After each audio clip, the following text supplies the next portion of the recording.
want to see it. So episode 2 then, I noticed were you introducing a lot of people, new people? Yeah, okay, so what was the introduction on that? I think we introduced Ion Brown, played by DJ. He's the first hitman that we see. Mr. Samuel is there too. I know you saw him die in part 1, episode 1, but that was actually his double. Okay. So his double died, but not him. Now in the movie, his son did die in the movie.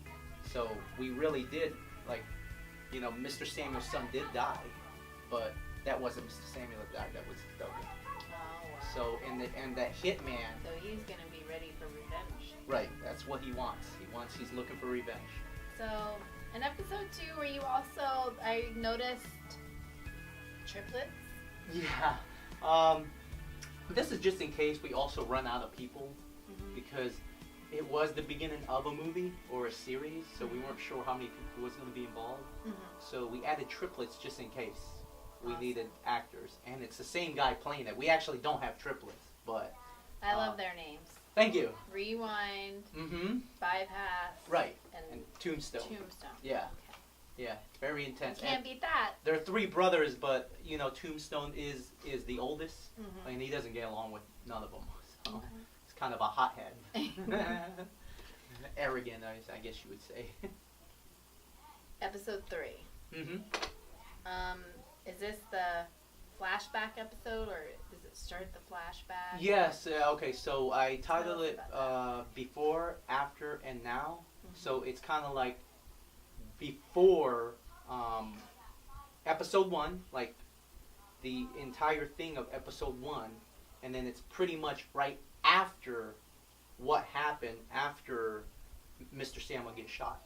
And then it shows the discrepancy between me and Outline, finally. Okay. Because you see in part 1, me and him, we don't get along. But you don't know why. Well, I show that in episode 3 of why we don't get along. I manipulated him in killing the boy. Right. I noticed, though, there's a lot of, conflict between certain characters. Yeah. I didn't want to... Fatal has his... Yes, guy, with Gear, yeah. Yeah, I noticed that. Yeah, it just shows that not everyone gets along with everybody. You kind of have to show the different conflicts within the system, I should say. It's just like you don't get along with every family. So this is almost the same thing. So. Let's see. Episode 4, Dead Diplomacy. Oh, I love Tell that us title. a little about Dead Diplomacy. Well, I definitely wanted a lot of action, and I chose that that title just because I don't know, it just sounds awesome. And the title alone says it all. Dead Diplomacy. I mean, the whole middle part of that scene is nothing but action.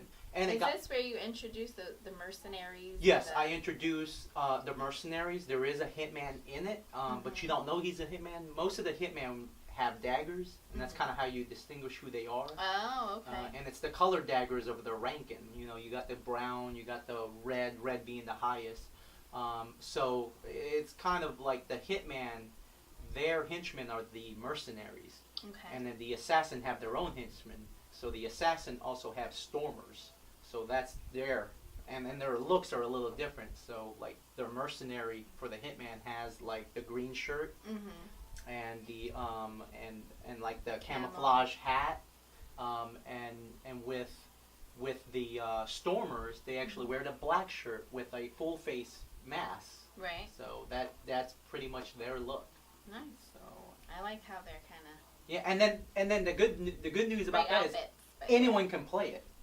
You know, any extra can play it. You hear that? Anybody want to be extra? You just went into all the differences between the mercenaries, and there's also cops in this.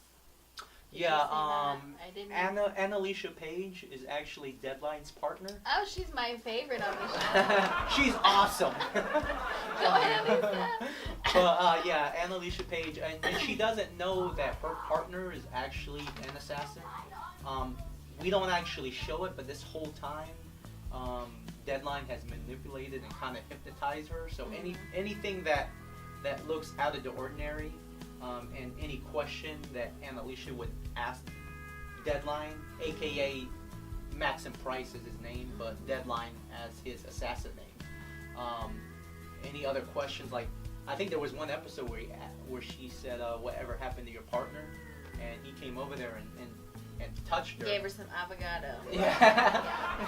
So, but his hypnotic, he has to touch you for his power to actually work. But and that's his chi, right? Is that what? We call around chi. here our powers are the chi. You know, anything glowing. It could be fire. It could be electricity. It could be the hypnotic. Real quick, what is the nanolloid tech? It's Just reminded me when we were talking about chi. It's a material that the assassin used as a vest. So it's made out of, their bulletproof vest is a nanolloid tech. It's like a thin metal. Their weapons are made out of nanolloid tech. And it's so powerful, sometimes if the assassin actually use a chi with the nanolloid tech, it doesn't really affect, you'll still feel the pain, but at least it won't go through you. The bullets won't go through. It's a very strong material. So Interesting.